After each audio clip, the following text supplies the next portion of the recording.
वहीं मध्य प्रदेश में बीजेपी की तरह कांग्रेस भी मिशन मध्य प्रदेश में जुट गई है। कांग्रेस उन 66 सीटों पर फोकस कर रही है जहां पिछले 5 चुनावों से उसे जीत नसीब नहीं हुई। इन सीटों पर दिग्विजय और कमलनाथ रणनीति बना रहे हैं। ये रिपोर्ट आप देखिए।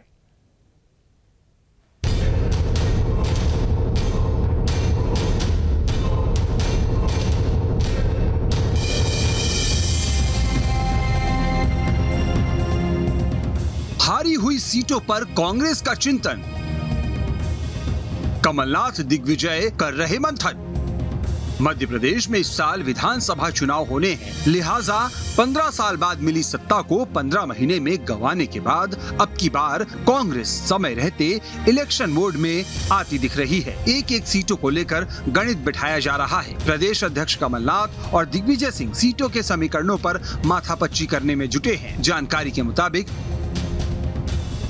पहले चरण में पार्टी का फोकस 66 सीटों पर है। ये वो 66 सीटें हैं जहां पिछले 5 चुनाव से कांग्रेस हार रही है। इस पर कमलनाथ और दिग्विजय सिंह के बीच 2 दिनों तक चर्चा हुई। दिग्विजय सिंह ने सेक्टर और मंडलम की बैठकों का फीडबैक भी कमलनाथ को दिया है।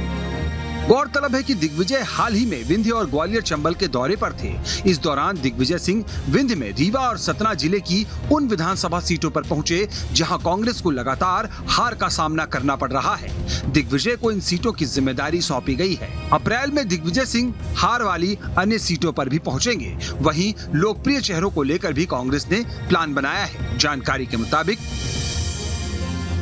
66 सीटों पर क्षेत्र में सक्रिय और लोकप्रिय चेहरों का चयन पहले ही कर लिया जाएगा, जिससे कि उन्हें अपने क्षेत्र में पहुंचने का पर्याप्त समय मिल सके। इन सीटों का पर्यवेक्षक उन्हें ही बनाया गया है जो ज्यादा से ज्यादा वक्त यहां पर दे सके। इसके साथ ही जातीय समीकरणों को भी टटोला जा रहा है, जिससे पार्टी मजबूत स्थिति में आ सके।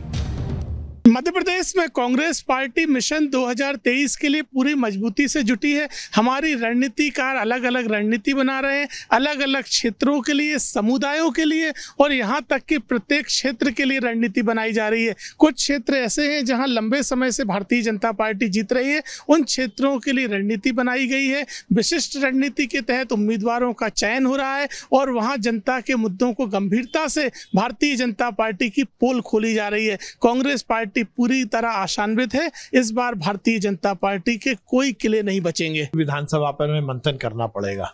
एक भी नहीं जीतेंगे इस बार, 2.5 का अंक भी नहीं ले पाएंगे। और मुद्दा यह है कि कोई प्राइवेट लिमिटेड पार्टी बना के सरकारें नहीं बनती। कमलनाथ जी जिस प्रकार से प्राइवेट लिमिटेड बना के सरकार बनाना चाह रहे हैं, कुछ नहीं होगा।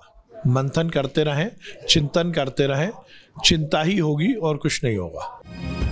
मध्य प्रदेश में इस साल विधानसभा चुनाव है, उससे ठीक कुछ महीनों बाद यानी 2024 में लोकसभा चुनाव भी होने हैं और मध्य प्रदेश से लोकसभा की 29 सीटें आती है। लिहाजा विधानसभा की सीटों की तरह लोकसभा सीटों का क्या समीकरण है, ये भी समझ लेते हैं।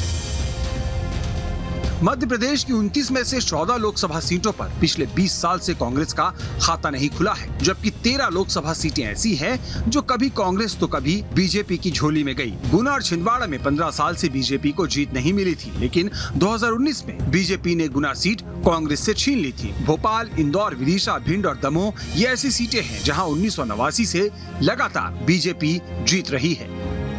लोकसभा सीटों का समीकरण भी इसलिए अहम है क्योंकि हर एक लोकसभा सीट औसतन 7 विधानसभा क्षेत्रों को कवर करती है। ऐसे में ये मैथमेटिक्स भी कांग्रेस के लिए अहम है। बहरहाल फिर लौटते हैं विधानसभा सीटों की ओर। तो कांग्रेस एक तरफ उन 66 सीटों पर फोकस कर रही है जहां 5 चुनाव यानी करीब 25 सालों से उसे जीत नहीं मिली है। वहीं इससे पहले राहुल की यात्रा के जरिए भी कांग्रेस ने मालवा निमाड़ को कवर करने की कोशिश की थी, जहां से विधानसभा की 66 सीटें आती है। और मालवा निमाड़ में 2018 में कांग्रेस ने बीजेपी के अभेद किलो को भेदते हुए 66 में से 35 सीटों पर जीत दर्ज की थी। मतलब हारी हुई सीटों पर मेहनत के साथ साथ जीती हुई सीटों पर भी पकड़ बनाए रखने की रणनीति पर कांग्रेस काम कर रही है। कांग्रेस हो या भारतीय जनता पार्टी, दोनों ही राजनीतिक दलों को या सभी राजनीतिक दलों को चुनाव के समय कई बार ऐसी सीटों पर नुकसान उठाना पड़ता है जो लगातार वो जीतते रहे हैं। ये कह सकते हैं कि ये जो विधायक की एंटी इनकम्बेंसी होती है, लोकल जो एमएलए की या एमपी की एंटी इनकम्बेंसी होती है, उसका खामियाजा पार्टी को भुगतना पड़ता है। ये हर चुनाव में होता है कि जो सीटें आज यदि भारतीय जनता पार्टी के पास हैं तो वो कांग्रेस के पास चली जाती है, कांग्रेस की भारतीय जनता पार्टी के पास चली जाती है। ये बहुत स्वाभाविक सी प्रक्रिया।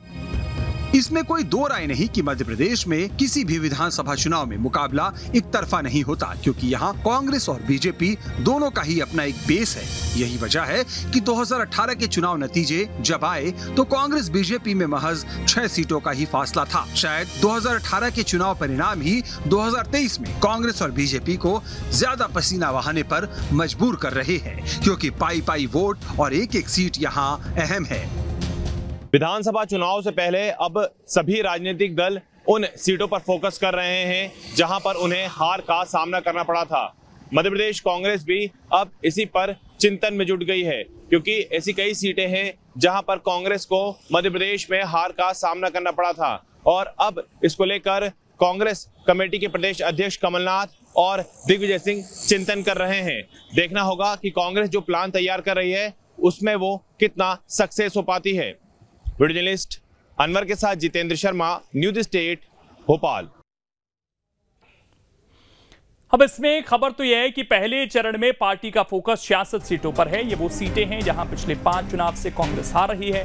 इस पर कमलनाथ और दिग्विजय सिंह के बीच 2 दिन तक चर्चा हुई। दिग्विजय सिंह ने सेक्टर मंडलम की बैठकों का फीडबैक कमलनाथ को दिया। 66 सीटों पर क्षेत्र में सक्रिय और लोकप्रिय चेहरों का चयन होगा, जिससे कि उन्हें अपने क्षेत्र में पहुंचने का पर्याप्त समय मिल सके। इन सीटों का पर्यवेक्षक उन्हें बनाया गया है जो पूरा वक्त दे सके।